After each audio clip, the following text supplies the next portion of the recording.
fazíamos parte da mesma regional, né? Quer dizer, fazemos agora, mas ficamos um tempo diferenciado, né? Então, os eventos não eram os mesmos, as reuniões não eram sempre no mesmo lugar, mas agora a gente está mais junto, mais perto. Eu estou muito feliz de estar aqui com vocês, pastor Sérgio, obrigado pela confiança, pelo carinho, pastora Grazi, toda a equipe, toda a liderança dessa igreja. Estou feliz também de estar aqui com alguns amigos meus lá do Guarabu. Tem uma galera do Guarabu aí, não tem? Cadê o pessoal? Vieram aí somar força. Minha esposa está aqui comigo também, Thaís, sempre do meu lado. Obrigado por tudo, meu amor. E eu queria, antes da gente poder entrar naquilo que Jesus colocou no meu coração, eu queria comentar uma coisa com vocês. O ambiente aqui está muito especial, né? Tem uma atmosfera muito propícia aqui hoje para um desatar de algo novo do Senhor. E eu queria estimular vocês que ministraram louvor. Cadê a galerinha que ministrou louvor aí? Deixa eu ver vocês. Só que ministrou louvor aí. Cara, vocês não têm noção ainda do que vocês semearam sobre a igreja. E eu quero falar para vocês, deixar uma palavra já nesse início para vocês. Não só para vocês que ministraram, porque eu sei que por trás desse time que teve aqui em cima hoje existe todo um resto de equipe, de amigos também que estão proporcionando isso. Mas eu quero dizer para vocês que vocês semearam algo hoje. Vocês vão ver os frutos nos próximos dias. Talvez por causa do nervosismo de hoje, por causa, de repente, da estreia, vocês não tenham noção do que o Espírito Santo está fazendo através da vida de vocês. Talvez vocês se sintam assim, mas, poxa, eu não tenho preparo, eu não consigo, eu não sou capaz. Mas quem chamou foi o Senhor. E Ele provou hoje, e está provando hoje nessa noite, que chamou vocês para um grande propósito nesse lugar. Grandes coisas vão acontecer através de vocês aqui.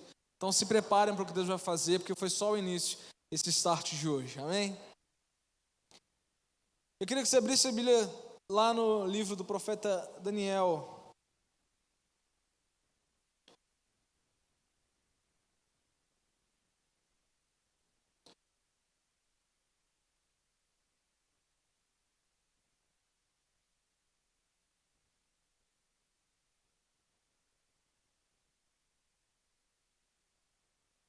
Daniel capítulo 1.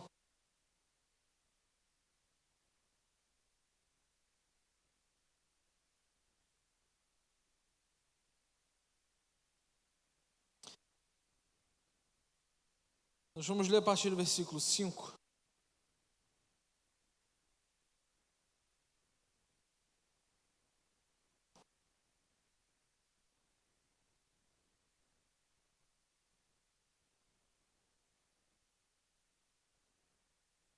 Daniel capítulo 1, versículo 5. A gente vai ler do 5 até o final desse capítulo, depois a gente vai começar algumas coisas. Eu já queria antecipar para você que a gente vai ler bastante a Bíblia hoje. Então você aguenta você que tem dificuldade com leitura, vou pedir para hoje você treinar comigo seus olhos aí para ler. A gente vai começar nesse texto aqui e depois a gente vai seguindo. Daniel capítulo 1, versículo 5 fala que o rei mandou também que os jovens israelitas recebessem todos os dias a mesma comida e o mesmo vinho que ele, o rei, comia e bebia. E depois de 3 anos de preparo, esses jovens deviam começar o seu serviço no palácio. Entre os que foram escolhidos estavam Daniel, Ananias, Misael e Azarias, todos da tribo de Judá. Aspenaz lhes deu outros nomes, isto é, Beltesazar, Sadraque, Mesaque e Abednego. Daniel resolveu que não iria ficar impuro por comer a comida e beber o vinho que o rei dava.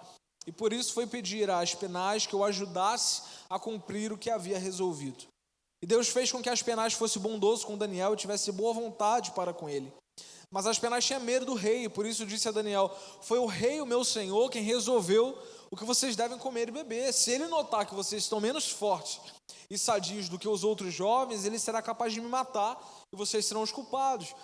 Aí Daniel foi falar com o guarda, quem Aspenaz havia encarregado de cuidar dele, de Ananias, de Misael e de Azarias. E Daniel disse a ele: eu quero pedir que o Senhor faça uma experiência com a gente. Durante 10 dias, dê-nos somente legumes para comer e água para beber.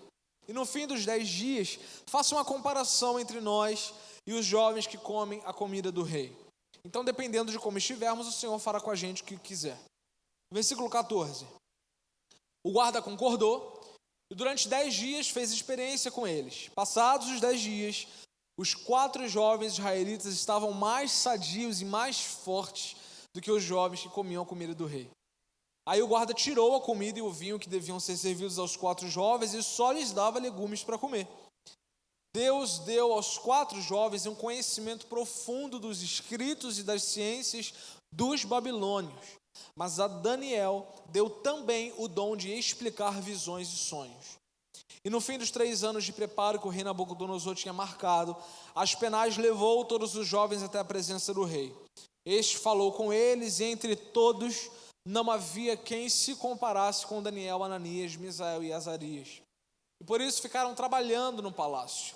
E todas as vezes que o rei fazia perguntas a respeito de qualquer assunto que exigisse inteligência ou conhecimento, descobria que os 4 eram 10 vezes mais inteligentes do que todos os sábios e adivinhos de toda a Babilônia. E Daniel ficou no palácio real até o ano em que o rei Ciro começou a governar a Babilônia. Espírito Santo, eu quero mais uma vez fazer uma oração, pedir ao Senhor que venha me usar, que venha falar através de mim, que eu seja o teu instrumento nessa noite, de forma desobstruída, para que a palavra do Senhor, que ela é perfeitamente eficaz para transformar qualquer situação, que ela venha hoje cair nos corações de maneira certeira.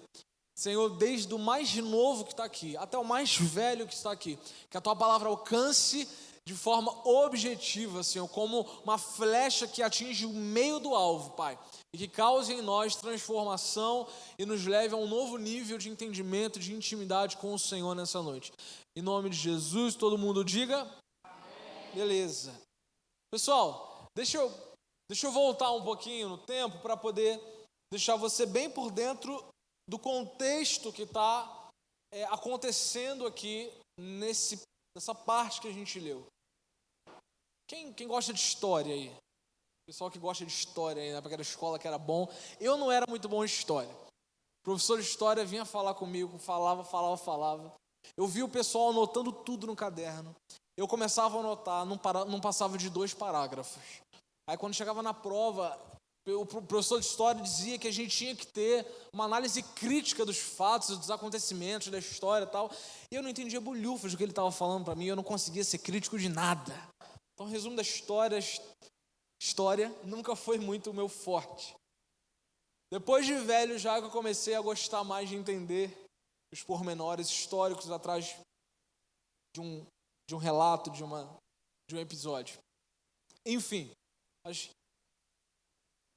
eu quero voltar com você lá, muito tempo atrás, por volta ali do ano 600 antes de Cristo. É muito tempo atrás. Séculos e séculos. Havia um povo que era o povo da Babilônia, que ganhou um status surreal naquela época. Eles se tornaram um povo mais poderoso, o povo que dominava outros povos. Eles vieram derrotando os assírios. Possivelmente você já ouviu falar da Assíria. Eles vieram derrotando os assírios, que era quem estava no comando na época, e eles cresceram, ficaram mais fortes, mais poderosos que os assírios, e então a Babilônia assume o comando, e eles começam a expandir o seu território, expandir o seu governo de uma maneira muito proeminente. Ocorre que o povo de Judá, nessa época, o povo de Deus, já vinha de uma situação muito caótica. Que situação era essa? Eu não vou conseguir dar muitos detalhes aqui, até para não embolar a sua cabeça e também para a gente ganhar tempo. Mas o que você precisa entender é o seguinte: o povo de Israel foi criado e separado por Deus para ser um povo por meio do qual haveria de chegar a salvação para toda a humanidade, já que a humanidade caiu por causa do pecado desde o início de tudo, lá no Jardim do Éden, a história que você bem conhece de Adão e Eva. A queda do homem, ela não foi algo restrito a Adão e a Eva e a sua família, mas em Adão e Eva, toda a humanidade caiu em pecado e foi afastada de Deus. Então, Deus, na sua fantástica sabedoria e poder, ele bola um plano de salvação, e dentro desse plano de salvação, né, junto com vários outros fatores que a gente pode analisar em um outro momento, mas ele levanta, ele escolhe o povo de Israel para ser o povo por meio do qual ele iria trazer essa salvação. Que salvação era essa? Jesus Cristo, que viria ao mundo muito tempo depois, morreria na cruz do Calvário, mas ressuscitaria ao terceiro dia, nos religando a Deus de uma vez por todas. Amém? É por isso que a gente está aqui. Então o povo de Israel foi o povo que foi um instrumento que Deus iria usar para fazer isso acontecer. Ocorre que esse povo foi escolhido para ser um povo. E por causa de várias situações, né, e resumidamente falando, situações sociopolíticas, econômicas, crises muito parecidas com o que a gente está vivendo agora no nosso Brasil e no mundo inteiro, por causa de uma crise sociopolítica, de interesses, briga de ego, briga de gente que queria poder, o povo de Israel se rompe. E aí o povo que era para ser um, passa a ser agora dois. E aí esses dois começam a caminhar em direções diferentes. E os inimigos do povo de Deus, então, começam a ver nessa situação uma possibilidade deles avançarem e terem poder em cima do povo de Deus, que já estava afastado de Deus já há muito tempo. Então, o que ocorre? Nesse início do livro de Daniel, a gente vai ver, se você pegar lá do versículo 1, olha comigo aí, ó. No terceiro ano de Jeoaquim, como rei de Judá, o rei Nabucodonosor da Babilônia atacou Jerusalém. O que está falando aqui nesse livro? Está dizendo que o rei de Judá, você repara que ele não fala o rei de Israel. Por quê? Porque Israel já estava dividido. Israel era um só, se dividiu em dois, uma porção maior ficou se chamando Israel mesmo, que ficou conhecida como o Reino do Norte, e uma segunda porção menor ficou conhecida como o Reino do Sul, que ficou sendo chamada de Judá. O Reino do Norte já tinha sido invadido e atacado pelos assírios antes dos babilônios assumirem o poder. Quem está me acompanhando? Está dando para acompanhar? Show! Depois disso, os babilônios assumem o comando e o reino de Judá ainda estava tranquilo, estava de boa, até que eles veem a oportunidade perfeita de meterem bronca. Surge então aqui o rei Nabucodonosor invadindo no terceiro ano do reinado de Jeoaquim, que era o rei que estava ali à frente de Judá, o restinho do povo de Deus que tinha sobrado.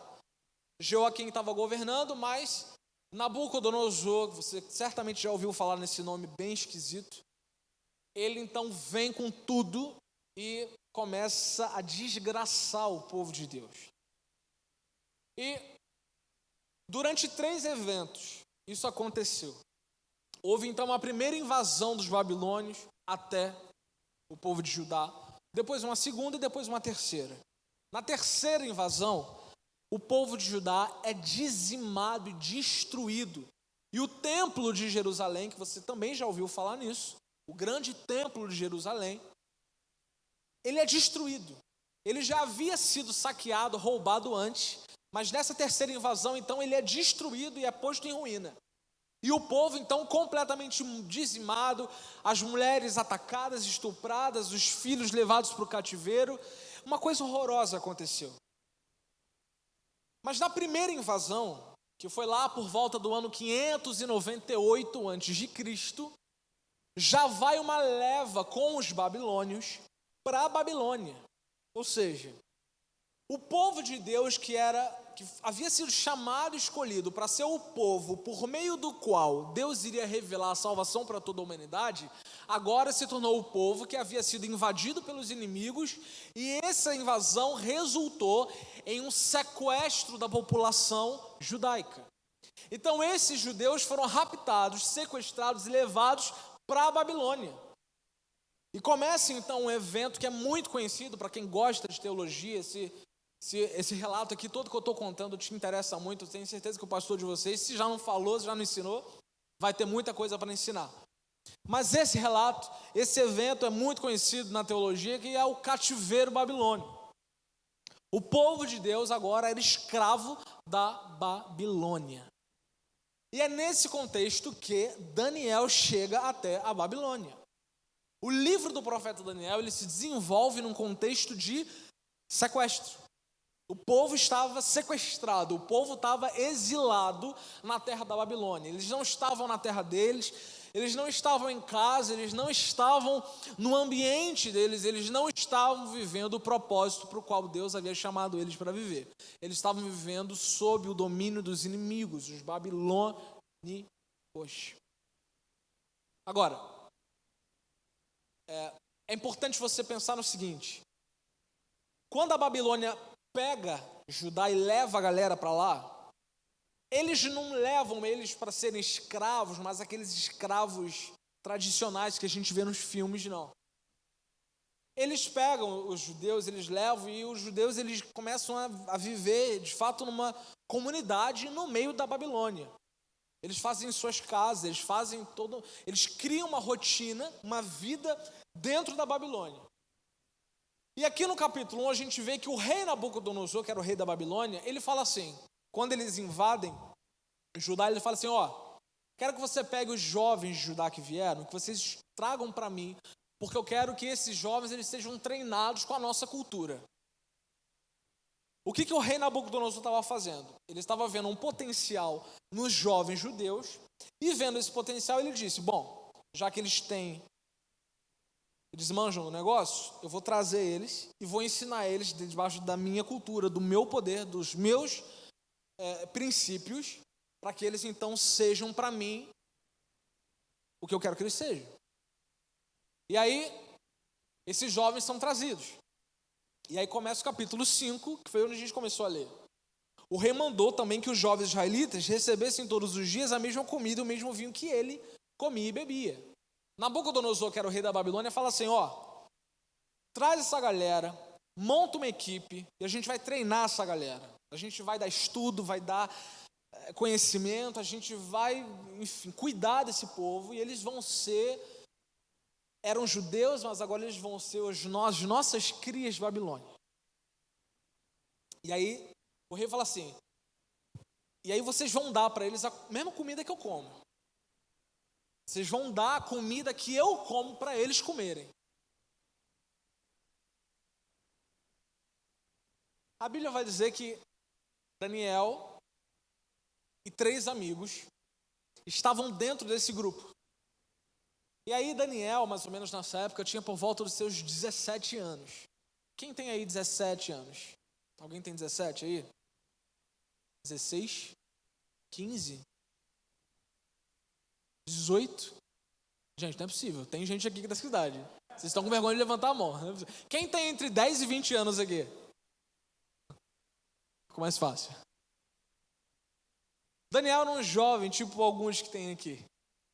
E Daniel, ele estava no meio desse contexto. Ele foi sequestrado pelo povo da Babilônia. Fazia parte desse grupo que o rei Nabucodonosor falou que queria perto dele.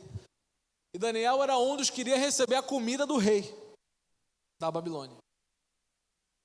Sabedor disso, Daniel se vira e fala assim, bom, eu não vou comer.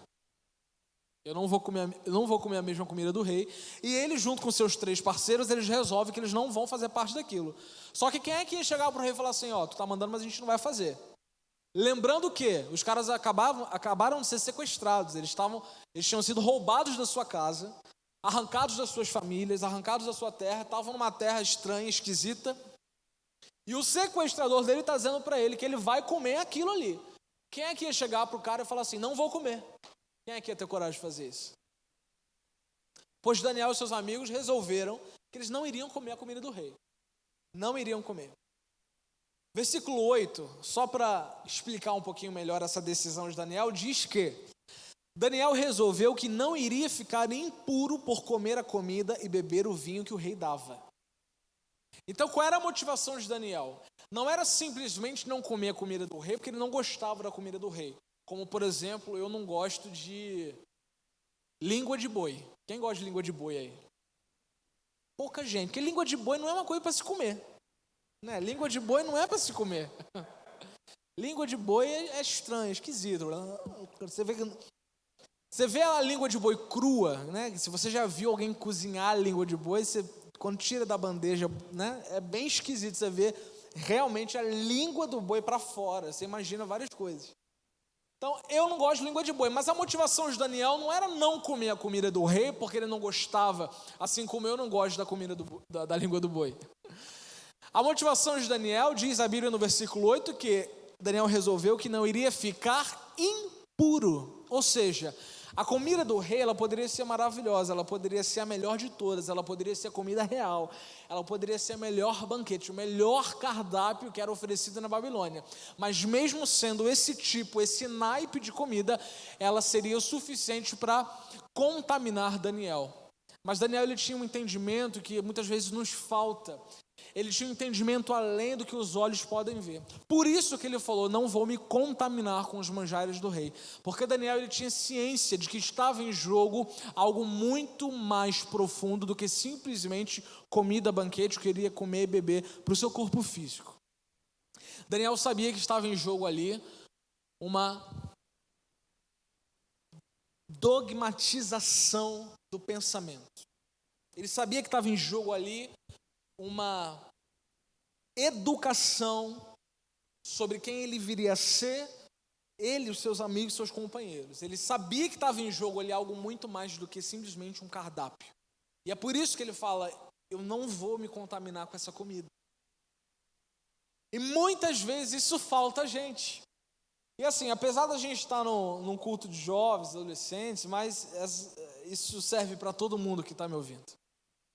Muitas vezes nos falta na caminhada cristã uma sensibilidade, uma perspicácia, uma sagacidade de entender o que a gente deve comer ou não. Por quê?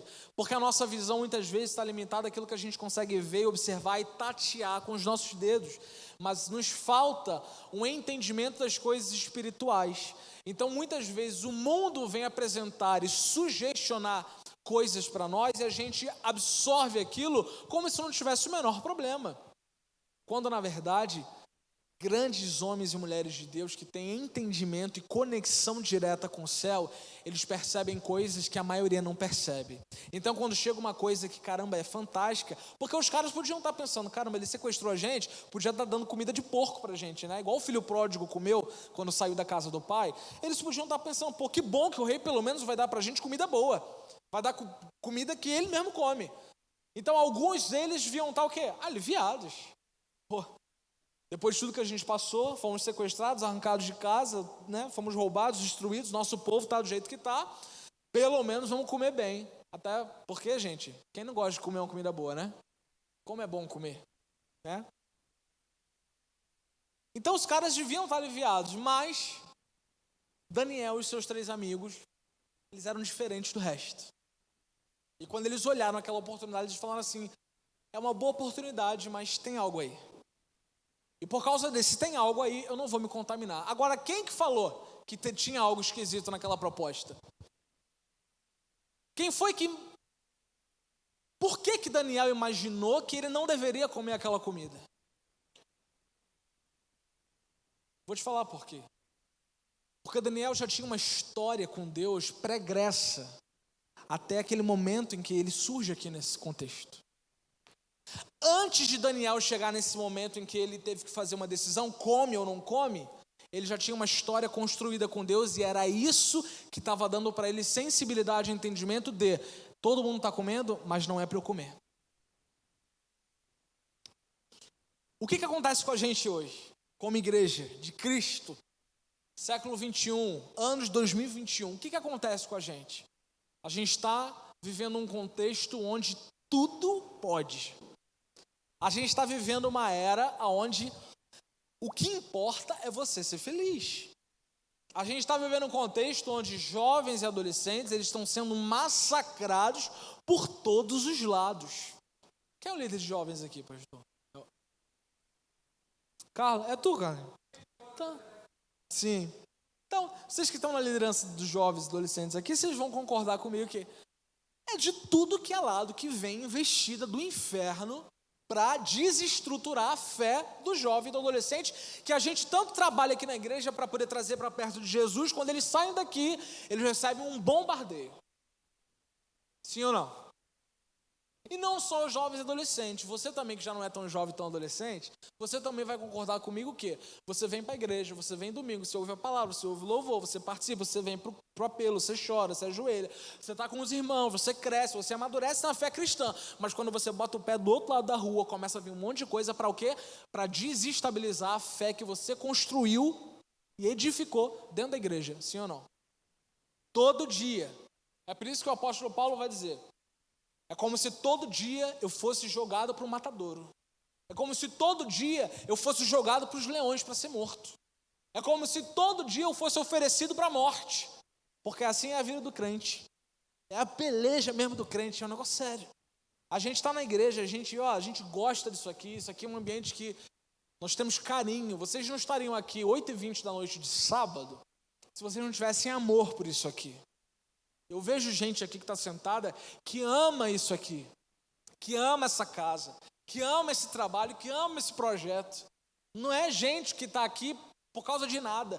Vocês estão aqui porque vocês têm amor pelo reino de Deus, certo? Estamos aqui por isso. Eu também saí da minha casa às 8h20, podia estar no cinema com a minha mulher. Mas nós amamos isso aqui, amamos o reino, amamos a missão que o Senhor nos entregou. Então estamos aqui. Agora, quando a gente sair daqui, vai aparecer algum encapetado para... Olha isso aqui. Aí chega uma mensagem para você. Chega um convite no WhatsApp para você. Quando você sair do culto, vai ter gente que vai receber uma mensagem de algum amigo chamando para ir para alguma festa, para alguma balada, para alguma noitada.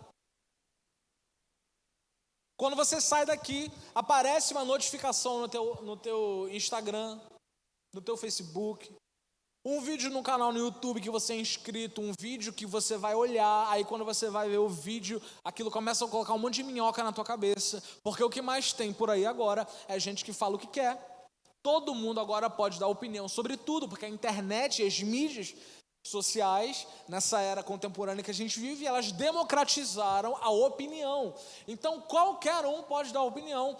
Qualquer um pode fazer um canal no YouTube e se esforçar e investir para se tornar uma pessoa digital influencer. O que mais a gente tem agora são jovens e adolescentes cujo sonho é ser o quê? Um digital influencer. Antigamente queria ser advogado, queria ser médico, hoje em dia não. Ele quer ser um digital influencer, um TikToker. Eu vi um vídeo esses dias, pastor, muito engraçado. A menina, era uma comparação, né? Era um desses influencers aí ele mesmo fez uma sátira com ele mesmo. Aí ele botou uma menina falando assim, ai, tô muito cansada hoje. A menina parecia que ela entra no quarto assim, como se estivesse esbaforida, sabe? Tivesse vindo do dia corridaço. Aí ela começa, ai, tô muito cansada. E ela tá gravando, né, o TikTok dela. Aí ela, gente, tô muito cansada. Hoje eu gravei 12 TikToks. Mandei não sei quantas mensagens, fiz não sei quantos reels, estou muito cansado, preciso dormir amanhã até meio-dia para poder descansar.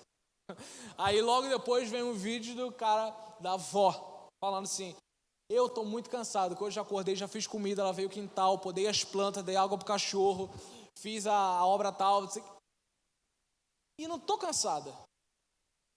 Estou aqui disposto. E eles fazem um comparativo sobre essa diferença geracional. E é pura verdade, porque hoje a mídia abriu uma plataforma, a internet abriu um espaço que antes não havia. Onde qualquer um pode opinar, onde qualquer um pode consumir do que quiser. E a gente se esforça na igreja. Cara, a gente está aqui nesse culto agora, eu estou aqui, estou pregando, o pastor prega aqui toda semana, os líderes, os pastores vêm, a gente estuda, se prepara, prega, mas quando sai daqui a gente tem que lutar contra gente que tem milhões e milhões de seguidores e que tem uma voz para essa garotada surreal. Mas sabe o que acontece? Esse manjar, essa comida que foi apresentada para Daniel, e Daniel fala assim, eu não vou comer. Quando você compara com o que a gente tem hoje, era óbvio, talvez, que não era para ele comer. Afinal, ele estava no meio do povo que sequestrou, que destruiu a casa dele e a família dele. Ele estava com um povo pagão, que não tinha aliança nenhuma com Deus. Ele estava com um povo que não tinha a menor relação com Deus. Talvez seria óbvio, não vou comer, não vou me tornar igual a eles. Mas tanto não era óbvio que nem todos tomaram a decisão deles. Mas ok. Agora traz para os dias de hoje. É tão óbvio para nós hoje, como era para aquela época, você saber o que você pode ou não consumir quando você sai daqui? É uma pergunta que eu estou te fazendo. Você acha que é tão óbvio hoje você saber o que você pode ou não consumir, quanto era talvez na época para Daniel saber que não podia comer da comida do rei da Babilônia? Não é tão óbvio. Não é tão óbvio, sabe por quê? Porque a gente tem uma diferença com Daniel. Daniel, ele vivia num contexto onde não havia ainda a revelação do Evangelho de Cristo. Daniel vivia num contexto onde o plano de salvação ainda não tinha chegado na etapa onde Cristo encarnou, desceu, e durante 3 anos treinou uma equipe para poder enviar para o mundo inteiro para impactar e mudar a história. Daniel ainda não tinha esse entendimento. Daniel tinha uma relação e uma intimidade com Deus, com Yahvé, que era o Deus dos judeus. Era o Deus que havia tirado o povo do Egito, que havia aberto, confunde às vezes, né? Aberto. Era o Deus que tinha aberto o mar vermelho para os caras passarem. Era o Deus que tinha mandado coluna de fogo de noite para aquecer o povo. Era o Deus que tinha mandado nuvem para poder barrar um pouquinho o sol para não tostar todo mundo no deserto. Era o Deus que tinha mandado maná, que tinha mandado os cordonizes alimentarem Elias no meio lá da missão do deserto, lá da peleja dele. Era o Deus que tinha feito um monte de milagre. Daniel sabia quem era Deus, tinha um relacionamento com Deus, mas ele ainda não conhecia o evangelho redentor de Jesus. Ainda não tinha acontecido a revelação do Messias. Hoje nós temos essa revelação. Hoje nós andamos sob uma revelação do Cristo, que veio, que morreu e ressuscitou. E a partir da ressurreição de Jesus e do treinamento que ele fez com os seus discípulos naquela época, ele deixou um legado para que a igreja, a partir da sua ascensão ao céu, para que a igreja então continuasse o trabalho que ele iniciou. Porque percebe comigo, João Batista, lá no início dos evangelhos, quando ele é apresentado, João Batista ele faz o quê? Ele anuncia a vinda do rei. Ele anuncia o reino de Deus. Arrependam-se, raça de víboras, porque está chegando o reino. Arrependam-se. Essa era a mensagem de João Batista. Uma mensagem dura de se ouvir. Jesus vem e apresenta o reino. E depois que Jesus apresenta e treina, e ensina os caras, vocês vão por aqui. 3 anos passou com os caras. Depois de 3 anos ele morre na cruz do Calvário. Ao 3º dia ele ressuscita. E depois que ele ressuscita, ele fica mais 40 dias com os caras, ensinando, falando, dando as últimas instruções do que eles deveriam fazer dali para frente. E Jesus fala assim, vocês vão ficar aqui. Vocês vão insistir aqui, vocês vão orar. Porque eu estou indo, mas eu vou mandar alguém para consolar, para instruir, para guiar vocês. Esse alguém se chama Espírito Santo, que tem a mesma essência que eu tenho, que vem do Pai. E se eu não subir, ele não pode vir. Vai me acompanhando. Perceba a diferença de contexto que Daniel vivia e que nós vivemos. Se eu não subir, o Consolador não pode descer, então eu vou. Mas quando eu for, vocês não piram o cabeção não, vocês aguentam o tranco. Aguarda, fica aqui, ora, fica junto. O povo orou, 120 reunidos no cenáculo, em oração, buscando, esperando, aguardando, obedecendo. De repente, começa um som como de um vento impetuoso tomar a casa. E começa línguas de fogo a serem distribuídas e o povo começa a ficar doido. O povo começa a sentir o que nunca sentiu. O povo começa a ter uma experiência que nunca tinha tido. O que estava acontecendo? O Espírito de Deus estava descendo sobre a terra. O mesmo Espírito que está aqui agora enquanto eu estou falando com você. O mesmo Espírito que está aqui agora enquanto eu falo, ele está te lembrando de coisas. O mesmo Espírito que enquanto eu falo com você, ele está incomodando você em relação a alguma coisa que você tem já que acertar, levando em consideração o que eu falei até aqui. É o mesmo Espírito que está aqui Todo culto, quando o pastor prega, quando o ministério ministra os louvores e as canções, quando o teu líder vai falar com você, quando ele vai te aconselhar, quando ele vai te orientar, é o mesmo espírito que se move quando a gente está lá em Irajá, todo mundo junto, aglomerado, né? Essa palavra hoje é meio assustadora, mas que coisa boa é estar aglomerado, né? Logo, logo a gente vai conseguir voltar ao eixo. Mas é o mesmo espírito quando a gente está lá todo mundo junto, suado, caxinguento. Quem vai nas conferências de jovens aí sabe. A última conferência ano passado eu fiquei quando eu olhei a quantidade de gente que estava lá, e a gente ainda, né, a pandemia ainda estava, eu falei assim, meu Deus, se o Senhor não segurar vai dar ruim. Mas era muita gente, era todo mundo suado, uma suvaqueira, um na cara do outro, e estava tudo certo. E Deus falando, e Deus movendo, e Deus tocando, e nego sendo batizado no Espírito Santo, e salvação acontecendo, gente sendo curada, Deus movendo, Deus agindo. É o mesmo que estava lá no cenáculo com aqueles 120 que estavam reunidos e experimentaram pela primeira vez o toque do Espírito Santo. Agora, olha a diferença de nós para Daniel. Daniel não tinha esse contexto do Espírito Santo. Daniel não tinha. Não havia uma mensagem de cruz sendo apregoada. Daniel sabia o que ele sabia, por causa do que ele tinha experimentado, ouvido dos seus pais, ouvido dos seus mestres, e do que ele tinha construído de relacionamento com Yahvé até aquele momento. Não tinha mídia, não tinha Instagram, não tinha Facebook, não tinha YouTube, não tinha gente querendo opinar por tudo. Nem todo mundo podia ficar opinando por tudo. Quem opinava, quem dizia, era quem tinha poder para fazer. Era o rei, era o profeta, era o juiz, era quem... Não era qualquer um que saía dizendo. Agora, hoje em dia, vamos analisar o nosso contexto? Vamos lá? Você sai daqui da igreja, você vai ali para a calçada, algum coleguinha vem e te mostra assim, olha o que o pastor fulano falou. Aí ele vai falar assim, o pastor fulano disse uma coisa completamente contrária ao que o teu pastor falou aqui agora. Só que o que o pastor fulano disse satisfaz melhor o que você quer fazer. Aí o que você fala? Acho que o pastor Sérgio está confuso. Aí você vai para casa, você se inscreve no canal, você ativa o sininho, aí toda a postagem que tem no canal, aquilo sobe para você e você começa a se alimentar. Mas Vitor não é homem de Deus? Não sei, é? É? Vitor, a gente não pode julgar as pessoas, não pode julgar as pessoas? Não cai nesse papo furado de hoje não, meu querido. Não cai nesse papo furado de hoje não.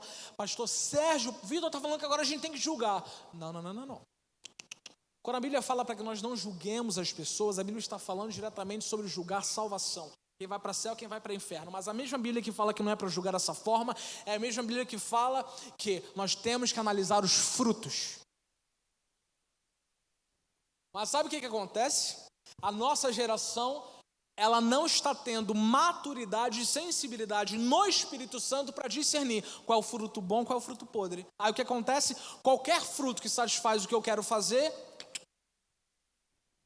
E não foi isso que aconteceu lá no Jardim do Éden, que deu início a toda essa podridão que a gente vive hoje? Vocês podem comer de todos os frutos, tudo que esse jardim oferecer para vocês, vocês podem comer, vocês fiquem à vontade. Só não come da árvore do conhecimento do bem e do... Ok, passa o tempo, vem a safada da serpente. Deus falou que é para você mesmo. Deus falou que a gente não pode comer, a gente pode comer de tudo, mas não pode comer da árvore do conhecimento do bem e do mal. Mentira. Sabe por que Deus falou isso? Porque Deus sabe que o dia que você comer, você vai ser igual a Ele. Ele sabe que o dia que você comer, você vai entender as coisas. Você vai ter poder como Ele. O safado da serpente. O safado do diabo. Lançando no homem aquilo que ele tinha inaugurado lá em cima no céu. Antes de ser posto para fora. Porque a Bíblia vai dizer que enquanto ele estava lá, anjo de luz, querubim, uma das autoridades maiores no céu, o cara começa a olhar para Deus e fala assim, eu vou fazer o meu nome subir acima do dele. Deixa eu falar uma coisa para você. Ninguém pode ir acima do nosso Deus. Ninguém pode estar acima do nosso Deus. Eu vou lá em cima, vou fazer o meu nome ser maior do que ele. O dia que ele fez isso, ele começou a contaminar um amigo aqui, um amigo ali, outro aqui, outro acolá. Resumo da história. Lúcifer é lançado para fora do céu, junto com 1/3 dos anjos. Então os demônios todos que você ouve por aí, os Exus não sei o quê, os tranca não sei o quê, todos os demônios que se manifestam, já deve ter acontecido aqui, já deve ter visto aqui, já deve ter visto algum vídeo, porque hoje em dia já virou até palhaçada, né, no meio do povo. O nego fica endemoniado, o nego grava vídeo e bota no YouTube para o nego ficar rindo. Tudo isso estava lá no céu. Quando um dia Lúcifer resolveu que ele queria ser maior, falou assim: bora, vamos para outra. Caíram. Aí ele cai, entra na serpente, a serpente começa a falar com Eva. Deus falou que você não pode comer? Falou. É porque ele não quer que você saiba o que ele sabe. Olha como é que o diabo trabalha. Ele te convence de que o que você está recebendo de informação, de ensinamento aqui, que é legítimo, que é puro, fruto de gente séria, fruto de gente que paga preço de oração por você, ele te convence de que isso aqui não é bem assim. Ele te convence que, na verdade, esse pastor está querendo que você faça tudo o que ele quer. Olha isso aqui. Olha o que esse outro aqui fala. Olha o que esse youtuber fala. Aí a gente começa a seguir o que a Bíblia vai dizer que iria acontecer nos últimos tempos.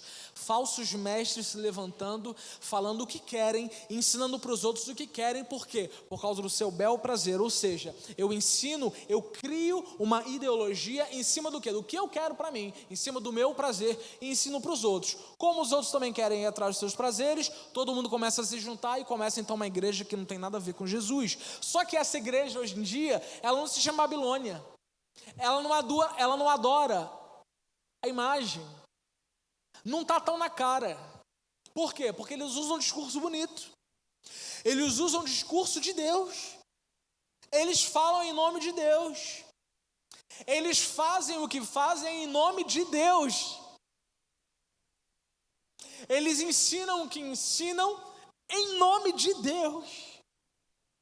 E tem muito jovem, muito adolescente, até muita gente mais velha que está sendo convencida por uma mensagem totalmente contaminada, um evangelho híbrido que criaram, cuja cruz de Cristo não é mais valorizada.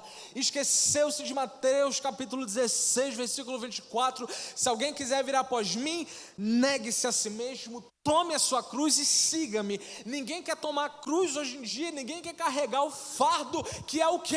É a briga do espírito e da carne. Todo mundo quer massagear a sua carne. Paulo vai dizer, dentro de mim é uma guerra interminável, é a minha carne com o meu espírito ele fica guerreando, a minha carne fica gritando e eu não sei, e aí tem hora que o que eu quero fazer eu não faço, e o que eu não quero fazer eu vou e faço. É essa guerra que é o que acontece. Paulo ele vai falar sobre isso, mas ele vai dizer assim, a carne é fraca, o espírito é forte. Paulo vai dizer, aquele que é nascido do espírito inclina-se para as coisas do espírito. Paulo vai falar, desenvolvei a vossa salvação. Paulo vai falar, tudo posso naquilo que me fortalece. O que isso quer dizer? Isso mostra para nós que Paulo, assim como eu e você, Paulo teve seus dilemas, suas guerras interiores. Paulo teve seus momentos em que ele de repente quis ir para uma via mais rápida. Ele quis ir para um evangelho mais fácil, porque Paulo sabia que existia um preço a ser pago. E a carne de Paulo não queria pagar esse preço, assim como a minha e a sua também não querem pagar o preço de renunciar às suas vontades, renunciar aos nossos prazeres. A gente não quer fazer isso, a gente quer fazer o que é bom, o que satisfaz, o que dá a sensação boa. A gente troca a eternidade por 20, 30 minutos de prazer aqui na terra. Paulo sabia disso. Paulo ele vai dizer então, olha, eu aprendi a viver em qualquer situação. Por que Paulo está falando isso? Porque Paulo queria meter moral? Não era porque Paulo queria meter moral. Paulo está falando isso porque ele falou assim, se eu estou nu, eu sei viver estando nu. Se eu estou com fome, eu sei viver estando com fome. Ele está dizendo o quê? Olha, com todas as dificuldades que a vida pode me apresentar, todas elas, eu aprendi a amadurecer e mantive firme o quê? Rumo ao prêmio da soberana vocação. Paulo está dizendo,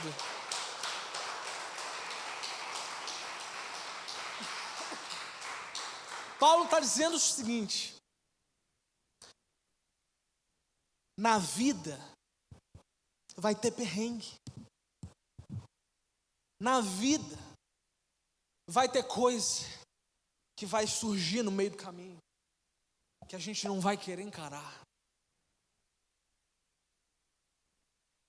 Na vida, na caminhada com Cristo, vão ter momentos em que não vai ser nada confortável me manter com Cristo. Mas Paulo fala, em todas essas situações, eu aprendi a me manter. Tudo posso naquilo que me fortalece. Só que a geração nossa de hoje, ela não entendeu que ela pode tudo naquele que a fortalece. 1 João, jovens, eu vos escolhi porque sois. Esquecemos que somos fortes. E nivelamos por baixo a mensagem da cruz, porque julgamos que a cruz não é suficiente para nos fazer permanecer até o fim da guerra, que é o que? A carne e o espírito.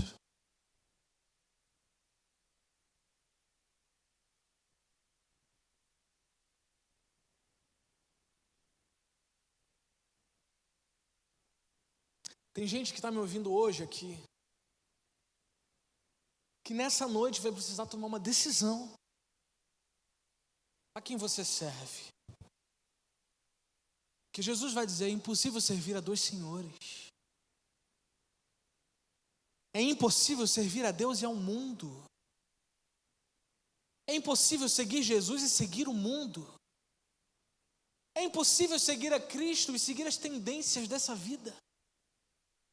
É impossível você ser amante de Jesus e ao mesmo tempo você querer fazer o que todo mundo faz na sua escola, na sua faculdade, na sua casa talvez. É impossível. Jovem adolescente que é chamado por Cristo, cheio de Cristo e vive uma vida com Cristo, vai ter que dizer não a situações diversas ao longo da sua caminhada. Mas posso falar uma coisa? É possível. É possível, porque eu fiz. Eu fiz isso. Então estou dizendo algo para vocês que eu cumpri antes de chegar aqui e falar. Eu disse não a muita coisa. Meus pais se converteram, eu tinha 4 meses de idade. Um bebê recém-nascido. Meus pais vinham de um contexto de vida muito turbulento. E quando se converteram para valer. A propósito, mandaram um beijo para vocês. Se converteram para valer. Foi radical a conversão dos meus pais. Bebiam, viviam na noite, nos finais de semana. Meu pai não acreditava em Deus, meu pai achava que Deus não existia. Meu pai é um homem extremamente científico, era da área da medicina, cirurgião dentista. Para ele não tinha essa coisa de entrar alguém, orar, sair curado. Isso era baboseira. Até que ele tem um encontro real com Jesus. Jesus entra na vida dele, da minha mãe, e aí, quando eu tinha 4 meses, então ele se converte. Então eu fui criado na igreja. Eu fui criado nesse contexto aqui. Eu sei disso aqui muito, muito bem. Conheço isso aqui de cabo a rabo. Lá na igreja, às vezes, quando eu prego, falo com o pessoal. Costumo falar isso. Eu falei, gente, eu conheço isso aqui muito antes de vocês. Antes de vocês entrarem. Alguns antes de nascerem. Eu já estava correndo pela igreja, fazendo uma algazarra pela igreja, dando um trabalho para a escolinha, para a tia da escolinha. Cadê a tia da escolinha aqui? Quem que dá aula na escolinha aí? Deus abençoe vocês. Vocês estão... Eu sou fruto do trabalho de vocês. Cresci, pré-adolescência, adolescência na igreja. Nunca me afastei, nunca me desviei. Mas quando chegou a adolescência, começou o perrengue. Ataque de tudo que é lado. um monte de coisa estourando. Tem gente aqui que caminhou comigo. Minha esposa é minha esposa hoje porque antes era minha amiga. Fica uma dica para quem ainda não casou, para quem está namorando, para quem está noivo. Olha bem com quem você vai casar, porque se casou, porque isso é uma coisa que está sendo pregada. Casou, não deu certo, separa. Mentira do diabo. Casou, aguenta. A não ser que seja uma situação excepcional, como a Bíblia apresenta algumas. Agora, porque não deu certo, tinha que ter visto isso antes. Sim? Minha esposa, antes de ser minha esposa, era minha amiga. Desde que eu tinha 10 anos de idade, eu conheço Thaís. Eu lembro do primeiro dia que eu a vi, que ela chegou na igreja. Ela tinha um cabelo parecido com o que ela tem hoje. Já era encaixadinho. Era um pouco menor. Hoje está maior que era na época. Usava uma sandália de Xena. Quem lembra da Xena, da Princesa Guerreira?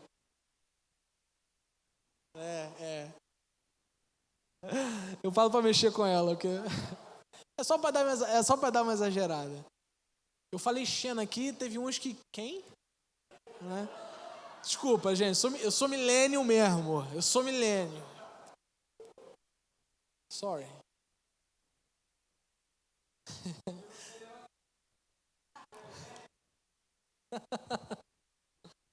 Pastor, dá. Também não sei, pastor.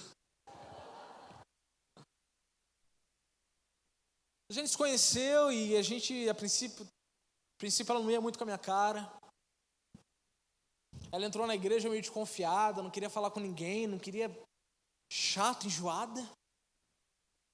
Antipática, ela sabe. Depois eu paro pra perguntar pra ela como é que ela era. Enjoadinha, fazia uma cara de desgosto pros outros. Ia falar com ela fingia que não te conhecia, que não queria falar. Sabe aquela cara de quem não quer falar? Fazia. Era assim. Era uma peleja, filho. Mas um dia eu conquistei. Mas conquistei na amizade primeiro. Por quê? Porque na época... Flashback, né? Vale a pena ver de novo. Vamos lá. Engraçado que quando a gente vai fazer as brincadeiras que a gente vai pregando, a gente fala com a nossa geração. Eles não sabem nem o que vale a pena ver de novo, né? Quem não sabe o que vale a pena ver de novo aqui? Não sabe o que é isso? Caraca, tua igreja é toda milênio, hein? Só tem gente velha aqui. Até os novinhos, vocês são... Vocês ficam aí de graça, mas vocês gostam das coisas das antigas. Vocês são tudo doidos. Onde é que eu parei? Por quê? Porque na época, eu gostava de outra menina na época, que essa menina veio a ser melhor amiga da Thaís. Aí o que ela... Porque ela era a melhor amiga da Thaís, ela falou, bom, vou ter que tolerar o cara que ela gosta, né? Porque a menina também gostava de mim. Então foi assim que a gente começou, então, a dialogar. Né? Porque antes não tinha nem oi, nem tchau. Ela me achava metido. Aí uma vez eu fui na casa dela, porque teve uma reunião lá na igreja. Aí os pais dela foram, e eu fiquei na casa dela, sei lá por quê. A gente nem se falava, não sei nem o que foi pra tua casa, né? Mas fui. Aí ela criou um ranço de mim, por quê? Porque eu peguei o controle da televisão para mudar o canal da televisão. Pronto, eu não prestava por causa disso. Pra tu ver o nível dela. É fogo, velho. Até que por fim começamos começamos a conversar. A menina que eu gostava, né? Infelizmente, e não infelizmente porque eu não fiquei com ela, porque foi livramento de Deus pra minha vida nesse aspecto, mas infelizmente ela se perdeu, foi pro mundo. Saiu da igreja, foi viver uma loucura. E a amizade ficou. E aí a gente foi desenvolvendo, crescendo, tanto cresceu, estamos casados hoje. Um resumo do resumo da história.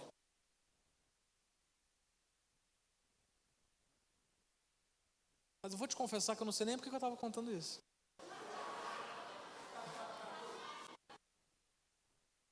Da adolescência, né? Mas começo a contar a nossa história, eu me perco, fico...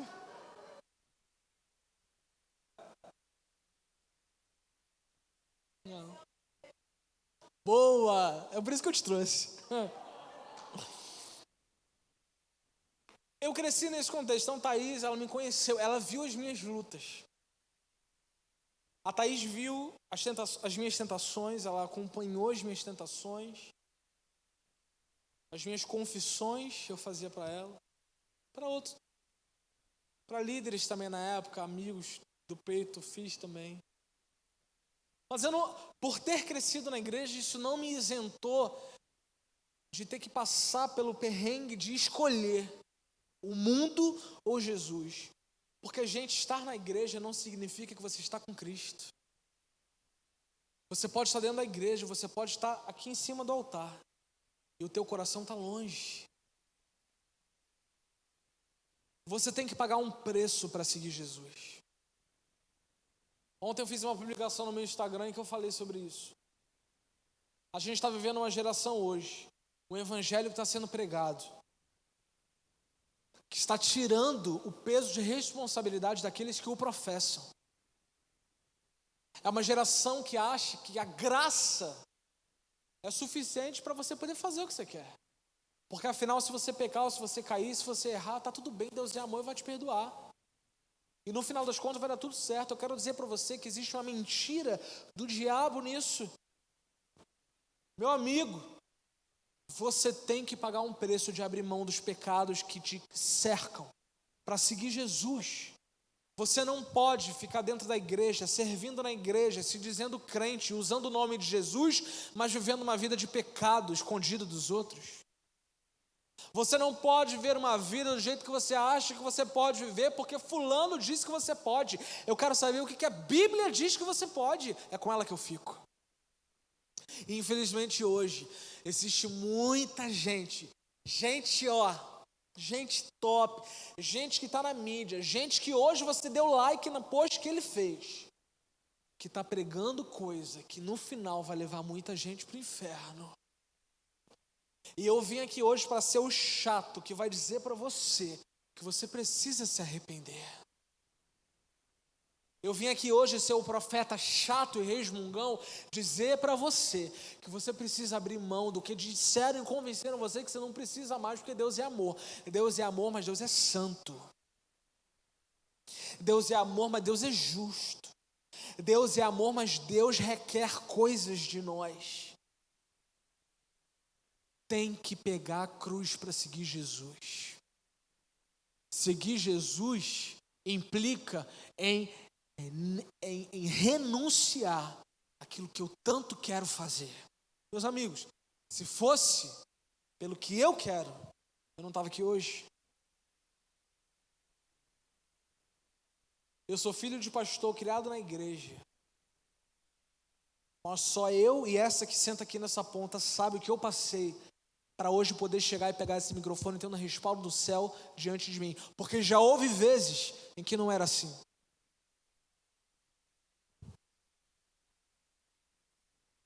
São 2 pastores aqui. Pedrinho. E 2, né? Oi. Gostei de ver. Começou a música, eu fiquei procurando, quando eu vi. Top. E vi a Cotoquinha também correndo por aqui uma hora. Pedrinho está mais velho. Vocês ainda são crianças. Mas vai chegar um dia que você vai precisar fazer uma escolha, meu amiguinho. Sem depender do papai e da mamãe. Pedrinho, é contigo. Se o grande dia for hoje, a prestação de conta vai ser tua, não é mais deles. Jovens, eu estou falando com eles porque, como eu sou filho de pastor, eu imagino o que o Pedrinho passa. Tá? Pode parecer que não, mas eu imagino. Porque infelizmente filho de pastor passa algumas coisas que quem não é não passa. Infelizmente. Que a gente é igual a todo mundo. Mas as jovens, adolescentes também que me ouvem aqui hoje, que de repente estão... Está sendo transmitido? Não? Pessoal que está me ouvindo aqui, onde chegar a minha voz a partir dessa noite? Quando chegar o grande dia, a prestação de conta vai ser com cada um. E não vai poder dizer, mas o youtuber falou isso. Mas o pastor fulano falou isso. A Bíblia fala que naquele grande dia vai ter gente que vai chegar para Jesus e falar assim, mas o teu nome eu preguei. O teu nome eu curei. Em teu nome eu expulsei demônio. Não te conheço. Vai para lá. O que é lá? É onde tem choro e ranger de dentes. Eu vim falar para um povo hoje que quando chegar o grande dia, não vai para lá, mas vai para cá. Eu vim falar para a gente hoje que vai tomar uma decisão hoje de abrir mão de pecados que estão escondidos. Eu vim falar para uma galera hoje que está achando que está abafando porque está tendo respaldo de um monte de gente da mídia para fazer o que quer. Mas eu estou vindo como um profeta dizer para você hoje o que Deus quer para você. Larga esse pecado. Larga essa comida da Babilônia. Larga esse manjar, larga essa contaminação, larga essa depravação, larga essa mentira. Larga. Mas Vitor, é muito difícil. Eu sei. Quer me falar que é difícil? Bem-vindo ao clube. Bem-vindo ao clube. É perrengue mesmo. Ou você achou que o evangelho fosse uma coisa bonitinha, carrossel. Ou você achou que o evangelho fosse uma coisa bonitinha, florida, purpurinada. Não, meu filho. Evangelho é perrengue. Evangelho é se cansar. Evangelho é pagar preço, joelho no chão. Evangelho é sangrar. Evangelho é tu querer fazer uma coisa e não poder. Por quê? Porque você ama o Senhor. Não é só porque o pastor disse que você não pode. É porque você sabe que aquele não é o seu lugar. Mas a tua carne quer fazer. Aí o que você faz? Você se mata para o mundo. Isso é evangelho. Evangelho é todo mundo dizer para você, mas o que tem? O que tem? O meu Deus não é assim. Evangelho é dizer não quando todo mundo diz sim. Evangelho é estar no meio da Babilônia, mas o quê? A Babilônia não está dentro de você. Porque essa foi a diferença de Daniel.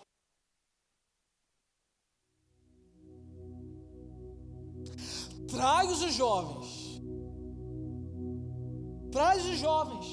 Vamos treinar eles aqui. Daniel foi, não foi? Estava lá? Pois bem. Vai todo mundo comer a minha comida. Não vou. Tem jovem aqui que nesses dias está passando por determinadas tentações no seguinte aspecto: os teus amigos, as pessoas que estão ao teu redor, está todo mundo te pressionando para fazer alguma coisa, e você está tentando pensar numa forma de se esquivar. Sabe como é que você vai se esquivar? Dizendo não. Vai todo mundo comer a comida. Não vou. Aspenaz, deixa eu falar contigo. Aspenaz, ele era um dos liderados do rei, um dos chefes lá da corte. E era o cara que ia ficar responsável pelos trainees israelitas. Deus. Aspenaz, eu não vou comer a comida do rei. Nem eu, nem meus amigos. Olha como é importante isso aqui. Daniel não estava sozinho. Daniel tinha 3 junto com ele. É por isso que vocês têm que valorizar muito bem esses momentos, porque é daqui que vai sair força para vocês irem lá para fora. Quando um disser não, o outro vai falar assim: eu também não vou. Porque crente, jovem, adolescente, crente, às vezes tem muito disso. Acha que vai dizer não sozinho. A hora que tu disser não, vai ter um outro Daniel que vai se levantar e vai falar assim: também não vou. O outro também não vou. Eu fui assim, eu disse não. Essa aqui também disse não. Esse aqui também disse não. A Thaís também disse não. E teve outros lá que disseram não também. E estamos até hoje firmes no caminho do Senhor.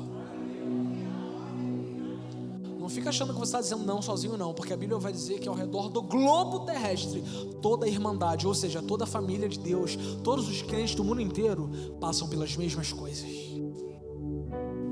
Nesse exato momento, quando a gente está aqui com toda a liberdade, 8h58 da noite de sábado, está dentro da igreja com as portas abertas, com todo mundo ouvindo. Quem passa lá ouve.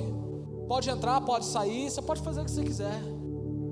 Enquanto a gente está aqui, tem jovem lá no Afeganistão agora dando a cara a tapa, o pescoço para a lâmina, porque não vai negar Jesus. Vou te falar. Se tu vai chegar cheio de pena para eles, para falar assim: oh meu Deus, que compaixão, eles vão falar assim: eu estou bem. Sabe por que eles estão sofrendo? Sabe por que eles estão chorando? Sabe por que eles estão padecendo? Por causa da terra e do país deles que está morrendo. Não é porque eles estão com medo de morrer por Jesus, não. Porque morrer por Jesus, eles fazem como Paulo: morrer para mim é lucro.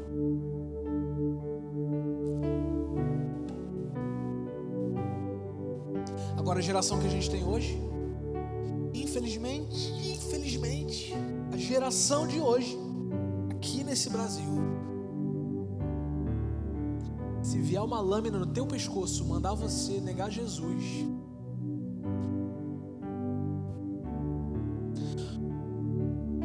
a gente às vezes não consegue dizer não, pastora, para o convite para ir para a noitada. Acha que vai dizer não quando chegar alguém para te matar?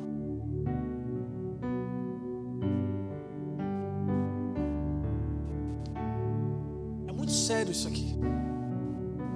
Hoje é uma noite de decisão. Hoje é uma noite de você falar assim: não, eu estou com Jesus ou não estou. Talvez, pastor, de hoje para frente alguns não vão estar mais. Talvez. Mas eu oro e profetizo que ninguém vai se perder. Mas por que eu estou dizendo que talvez uns não estejam? Porque a Bíblia diz que infelizmente vai ter gente que no final vai se perder. Eram 12. Jesus já sabia que ia meter o pé, para que se cumprisse a profecia. Então tem coisa que no final, infelizmente, não vai ter o que dê jeito. Infelizmente vai ter gente que vai para o inferno. A pergunta é: você vai estar entre eles? Ou você vai estar entre aqueles que vão escolher permanecer com Jesus, haja o que houver, custe o que custar, até o fim de todas as coisas? As penais, eu não vou comer da comida. Pô, mas se eu não te der a comida, se eu não der para vocês a comida, vocês vão ficar abatidos. Depois o rei vai vir em cima de mim. Aí Daniel falou que não ia comer. Veio a réplica, né? Não, uma resistência. Daniel podia ter feito o quê? Deixa rolar. Foi isso que ele fez? Daniel falou assim: então vem cá, o fulano. Aí veio o subordinado de Aspenaz, quem ia cuidar da comida, falou assim: ó, é isso e isso, a gente não vai comer. Faz uma experiência com a gente. Olha isso aqui, muito louco, velho. Faz uma experiência com a gente. Durante 10 dias, dá só legume pra gente. Só brócolis e cenoura. E água. Depois de 10 dias, você compara. Dependendo de como a gente tiver, aí você faz o que você quiser. O cara foi na de Daniel. Deu cenoura, deu brócolis.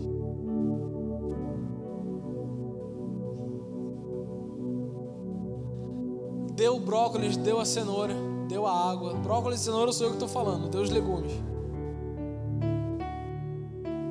10 dias se passaram. Quando veio para fazer a comparação, Daniel e os 3 amigos, os caras estavam brilhando em comparação aos outros que estavam abatidos. Aí o cara falou assim: não é que deu certo? Não é que deu certo? Sabe o que Deus fala pra gente hoje com isso? Deus vai honrar a tua decisão. Porque alguns jovens, alguns adolescentes ficam com medo de se posicionar diante dos seus amigos, diante do colégio, diante da família, pensando assim: pô, se eu fizer, vai todo mundo, eu vou ficar isolado, eu não vou ter mais ninguém. Faz o que Deus chamou você para fazer, Deus vai te honrar. E Ele não só vai trazer gente que vai dizer não junto com você, mas como no final vai todo mundo ver que o Deus a quem vocês servem é maior do que o Deus que rege esse mundo inteiro.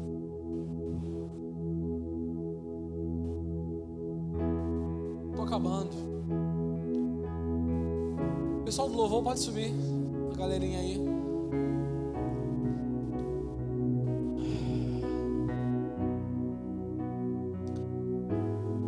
Agora, eu quero finalizar com você viajando um pouco no tempo. Daniel toma essa decisão junto com os seus amigos. Deus honra. E no final dos 10 dias eles são os mais bem nutridos, os mais bonitos. E o cara fala assim: bom, vamos seguir assim. Daniel tinha falado para ele: ó, de acordo com o que você observar, você faz o que você quiser. Quando o cara viu que deu bom, o cara falou: vamos seguir. Então toma-lhe legume, toma-lhe legume. Então tu já sabe, se fazer a vontade de Deus, vai ter que comer legume.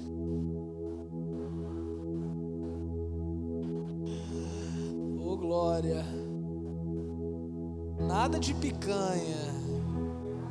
Nada de picanha, de linguiça, nada. De McDonald's, nada. Nada disso. Só legume. Brócolis, cenoura, abobrinha, jiló. Um jiló refogadinho é bom. Um alhozinho. Rola, rola. Rola. Uma berinjela assada, gratinada.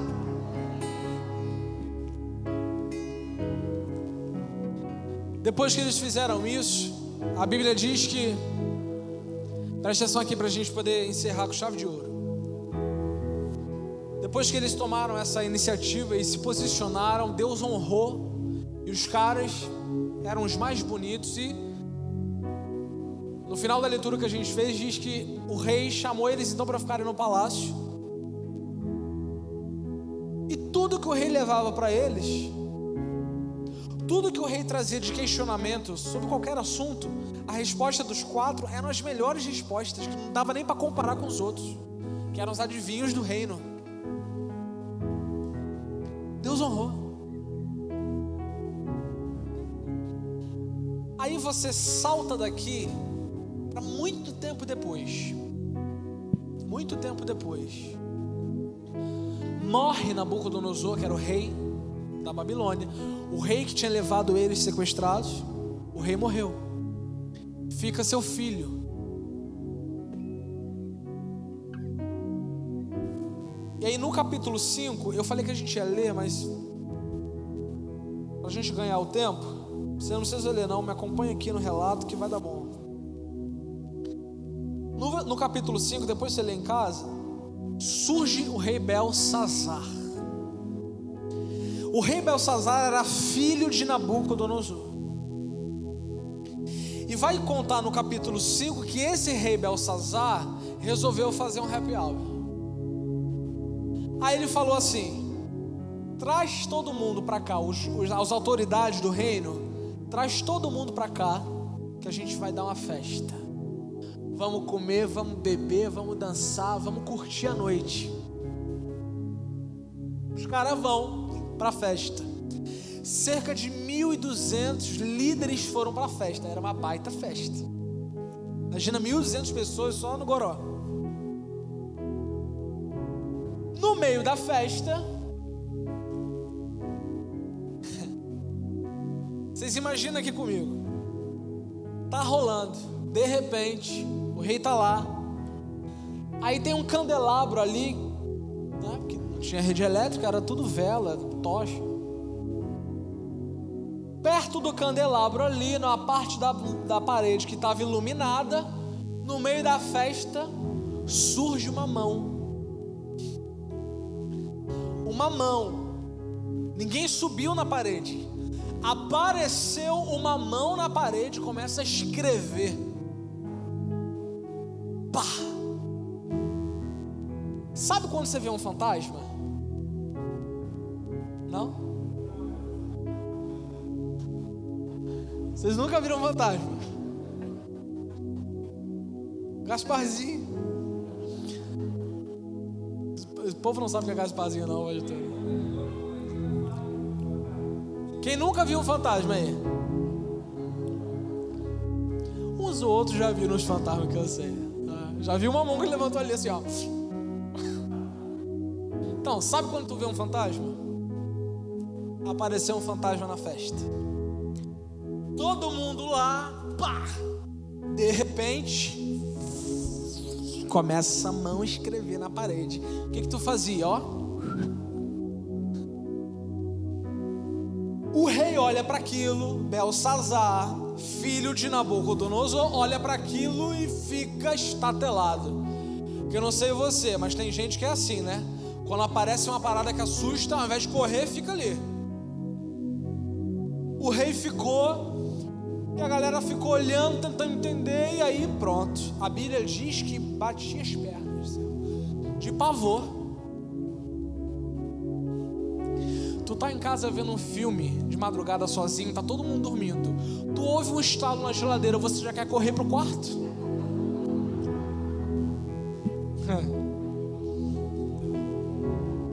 Você tá sozinho vendo o filme, dependendo do filme que for, pior ainda. Tu ouve um estalo, tu ouve um armário, um barulho esquisito, tu já pensa o quê? Ih! Os caras viram fantasma na parede, gente, escrevendo uma parada que ninguém entendia, não era a língua deles. Escreveu uma parada lá, ninguém sabia bolhufo do que era. O rei apavorado fala o seguinte: manda os adivinhos virem aqui pra gente, eu quero que me digam o que está escrito. E quem descobrir o que está escrito, eu vou honrar. Para resumir, eu vou honrar diante do povo todo. Vai ser a terceira maior autoridade da Babilônia. Pronto, os adivinhos vieram e começaram, né? Mas o que é isso? Todo mundo dando ler. Ninguém leu. O rei apavorado, desesperado, não sabia mais o que fazer. Começa a dar um surto. O rei começa a dar um show lá. Começa a gritar, a esbravejar. A mãe dele ouve. A mãe dele, que era a mulher de Nabucodonosor, a viúva de Nabucodonosor, ouve a gritaria, a algazarra. Chega, abre a porta, entra na sala e fala assim: Belsazar, tem um cara da época do teu pai que eu acho que pode resolver o negócio. Quem? Daniel. Quando teu pai estava no trono, esse Daniel, ele resolvia coisa que ninguém conseguia resolver. Chama ele. Os caras mandam chamar. Versículo 13 do capítulo 5 diz que levaram Daniel até a presença do rei e ele perguntou: você é mesmo aquele Daniel, um dos judeus que o meu pai, o rei Nabucodonosor, trouxe de Judá como prisioneiro? Porque me disseram que o Espírito dos deuses está em você. Olha só, eu ouvi dizer que o Espírito dos deuses está em você e que você pensa com muita clareza, que é muito inteligente, muito sábio. E aí o rei vai falar: ó, Daniel, aconteceu o seguinte, tá vendo aquilo ali? Apareceu uma mão, escreveu aquilo ali, acabou com o clima da festa, todo mundo apavorado, inclusive eu. Agora o negócio é o seguinte, preciso que alguém me diga o que está escrito ali, porque se apareceu é porque quer dizer alguma coisa. Só que nenhum dos meus sábios e adivinhos conseguiu soletrar. Nenhum dos meus sábios conseguiu decifrar o que é que está escrito. Você consegue? Porque se você conseguir, eu vou te dar honra, eu vou te colocar como a terceira maior autoridade. Fez um monte de promessas para Daniel. A resposta de Daniel é a seguinte: a gente está acabando, mas olha isso aqui. Versículo 17 fala assim: Daniel respondeu: o Senhor pode ficar com seus presentes, ou então dá-los a outra pessoa. Mesmo assim, eu vou ler as palavras. Daniel estava na Babilônia, mas décadas depois dele ter entrado, a Babilônia continuava não estando dentro dele. Sabe o que Deus está falando para nós hoje? A mesma pergunta que foi feita a Daniel nessa situação. Tem gente aqui que Deus está perguntando hoje, talvez não sejam os mais novinhos, os mais velhos que me ouvem. Deus está perguntando para nós hoje: você ainda é aquele?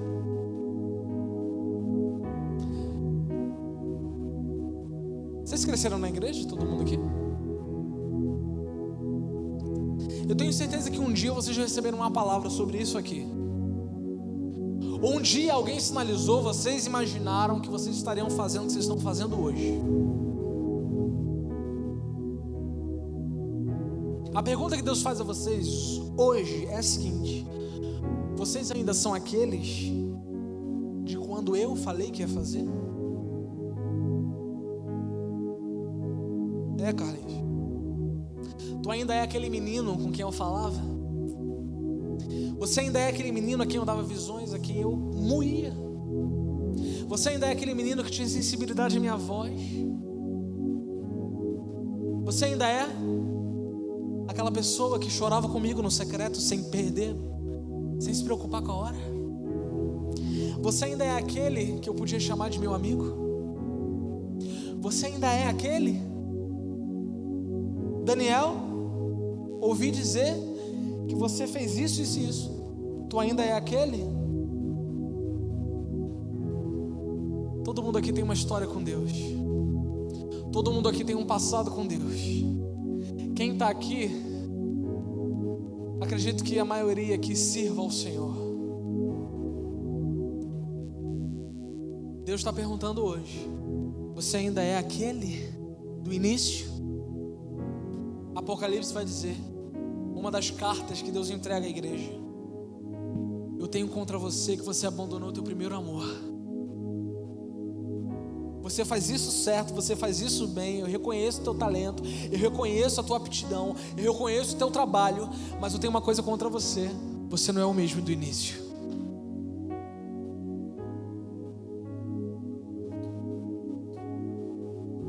Pastor Sérgio, essa igreja tem muito tempo já, né? Não é de hoje, Engenho da Rainha. Uma igreja que tem uma história no Projeto Vida Nova. E eu sinto no meu espírito que Deus está colocando vocês num momento, nesse tempo, assim como Ele fez com Esther, para um tempo como esse. O Senhor colocou vocês como pastores dessa igreja, colocou vocês nesse altar hoje, está trazendo as pessoas chaves que vão cooperar para o desatado que Deus vai fazer nesse lugar e nessa cidade através de vocês. Agora a pergunta permanece: vocês ainda são aqueles?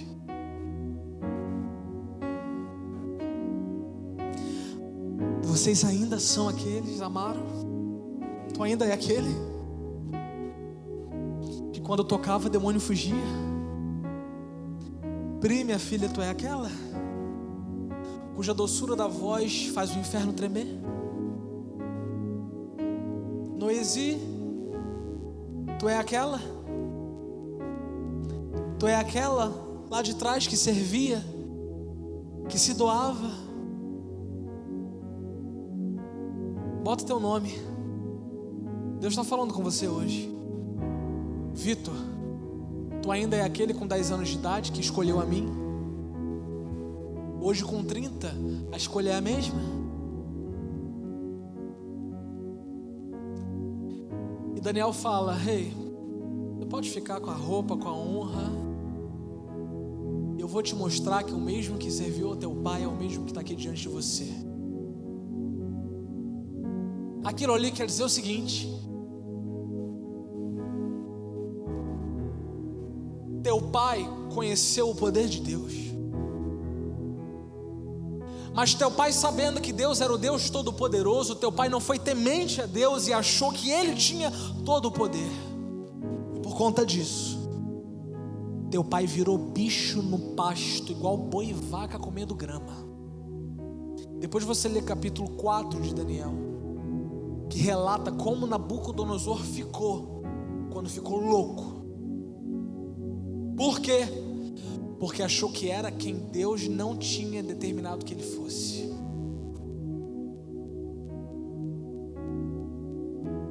Teu pai fez isso, Belsazar.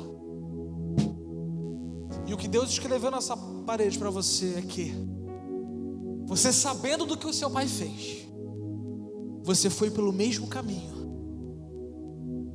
e você se ensoberbeceu no seu coração, e por isso Deus já estabeleceu que o teu reino chegou ao fim. Naquele mesmo dia à noite, Belsazar foi morto.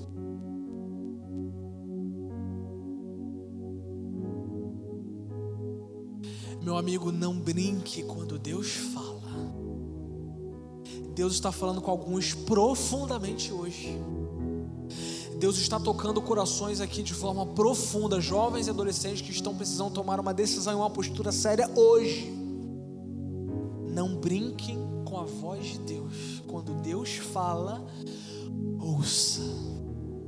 Porque quem não ouve quando Deus fala claramente o que é para ser feito, no final vai ter que prestar conta. Belsazar, você viu que teu pai passou, tu viu que teu pai fez, e você foi pelo mesmo caminho. Teve a chance de fazer diferente, mas você foi pelo mesmo caminho. O que Belsazar tinha feito? Vou te explicar, para a gente terminar. Lembra quando eu falei com você que a cidade, a Babilônia invadiu Judá e destruiu tudo lá e levou o povo sequestrado? Lembra que eu falei isso no início da palavra? Pois bem, eles fizeram isso em 3 momentos, falei isso também: primeira, segunda e a terceira invasão. Na primeira invasão, os caras pegaram os utensílios do templo, que era para quê? Para exaltação e santificação do nome do Senhor diante do povo. Era coisa santa, separada para um propósito santo. Eles pegaram os utensílios e levaram com eles. Quando Belsazar vai dar essa festa, quais são os utensílios, quais são os pratos, quais são as taças, quais são os talheres que Belsazar manda trazer para a festa? Os que eram do templo do rei, do Deus Todo-Poderoso. Traz lá aqueles utensílios que meu pai pegou do templo lá dos judeus, traz para cá para a gente festejar. Belsazar falou assim: isso aqui era para santidade? Não precisa mais não, traz para a nossa festa. Aí quando levou para a festa deles, a Bíblia vai dizer no capítulo 5, depois vocês leiam, que eles começam a dar glória aos deuses da Babilônia. Eles começam a festejar e a celebrar os deuses da Babilônia com os utensílios santos do Deus Todo-Poderoso. Como se tivesse tudo bem. É por isso que eu digo e torno a dizer: Deus é amor, mas também é santo. E Ele não abre mão da sua santidade, assim como a palavra que diz que a santidade convém à casa do Senhor, ela ainda está válida para hoje. Você viu o que o teu pai fez e você podia ter feito diferente, mas você foi pelo mesmo caminho. Qual caminho? Tornou o que é santo em depravação. Pegou o que era para santificação e transformou em devassidão. Pegou o que era para luz e fez de trevas. Pegou o que era para serviço do rei e transformou para servir demônios. Pegou o que era para edificar o espírito da igreja. Entenda, o povo na época que ainda não estava, a revelação de igreja ainda não havia, mas para todo mundo entender. Pegou o que era para servir a igreja e transformou para serviço de gente que só tinha pacto com o diabo. Por causa disso, o ponto final para você chega hoje. E na mesma noite, Belsazar é morto e outro rei assume o comando.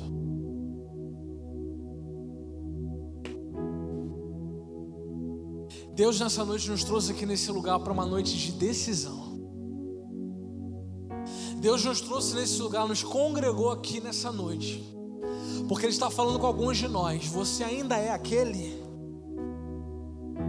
Você ainda é aquele menino, aquela menina. Você ainda é aquele que me amava de todo o coração. Ou você é um desses que transformou o que é puro em depravado. Ou você é um desses que está pegando a minha mensagem, a minha palavra, o meu evangelho e hibridizando o meu evangelho porque você quer satisfazer o que você quer fazer. Dura é a palavra que eu trouxe hoje nessa noite, meus amigos, mas eu preciso falar isso.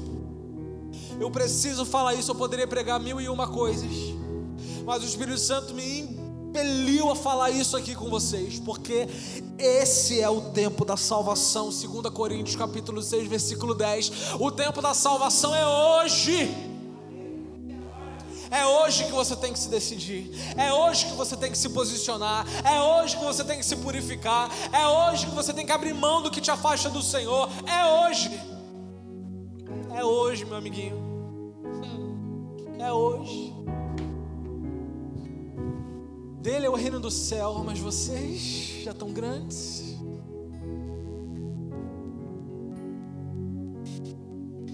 Nós já estamos grandes.